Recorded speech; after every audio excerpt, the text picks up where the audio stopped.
अपने पिता एवं माता कैकेयी के प्रकोष्ठ से राम अपनी माता कौशल्या के पास पहुंचे। अनुज लक्ष्मण वहां पर पहले से ही उपस्थित थे। राम ने माता का चरण स्पर्श किया और कहा, हे माता।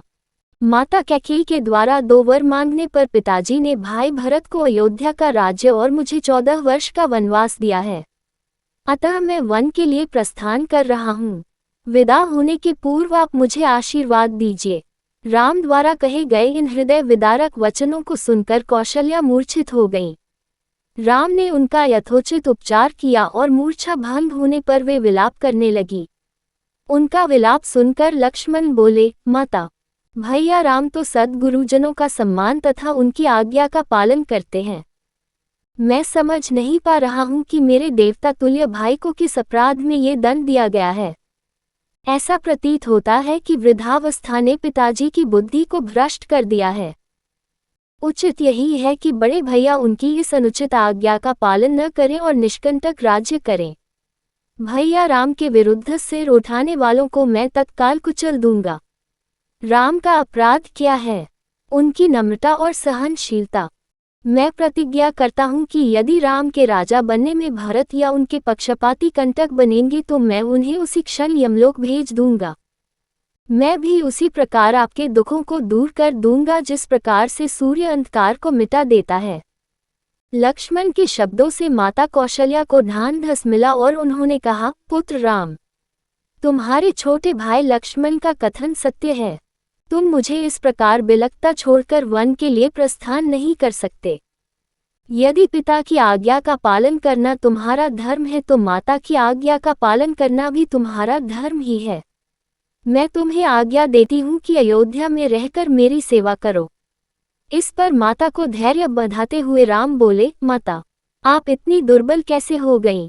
ये आज आप कैसे वचन कह रही हैं? आपने ही तो मुझे बचपन से पिता की आज्ञा का पालन करने की शिक्षा दी है। अब क्या मेरी सुख सुविधा के लिए अपनी ही दी हुई शिक्षा को झुठलाएंगी? एक पत्नी के नाते भी आपका कर्तव्य है कि आप अपने पति की इच्छा पूर्ति में बाधक न बने। आप तो जानती ही हैं कि चाहे सूर्य, चंद्र और पृथ्वी अपने अटल नियमों से टल जाएं, पर राम के लिए पिता की आज्ञा का उल्लंघन करना कदापि संभव नहीं है।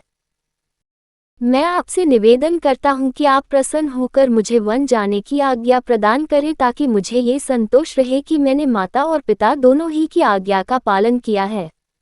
फिर वे लक्ष्मण से संबोधित हुए और कहा, लक्ष्मण, तुम्हारे साहस, पराक्रम, शौर्य और वीरता पर मुझे गर्व है।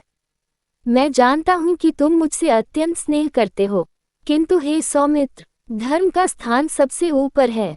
पिता की आज्ञा की अवहेलना करके मुझे पाप, नरक और अपयश का भागी बनना पड़ेगा।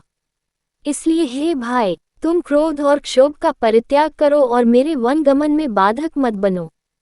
राम के दृढ़ निश्चय को देखकर अपने आंसुओं को पोंछती हुई कौशल्या बोली, वत्स, यद्यपि तुम्हें वन जाने की आज्ञा देते हुए मेरा हृदय चूर चूर हो रहा है, किंतु यदि मुझे भी अपने साथ ले चलने की प्रतिज्ञा करो तो मैं तुम्हें वन जाने की आज्ञा दे सकती हूँ। राम ने संयम पूर्वक कहा, माता, पिताजी इस समय अत्यंत दुखी हैं और उन्हें आपके प्रेमपूर्ण सहारे की आवश्यकता है।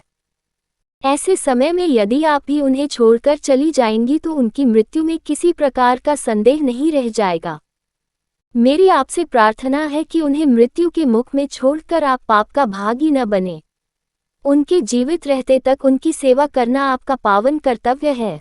आप मोह को त्याग दें और मुझे वन जाने की आज्ञा दें। मुझे प्रसन्नतापूर्वक विदा करें।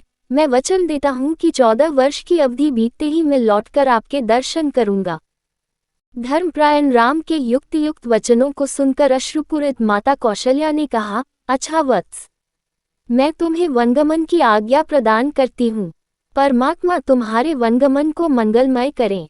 फिर माता ने तत्काल ब्राह्मणों से हवन कराया और राम को हृदय से आशीर्वाद देते हुए विदा किया।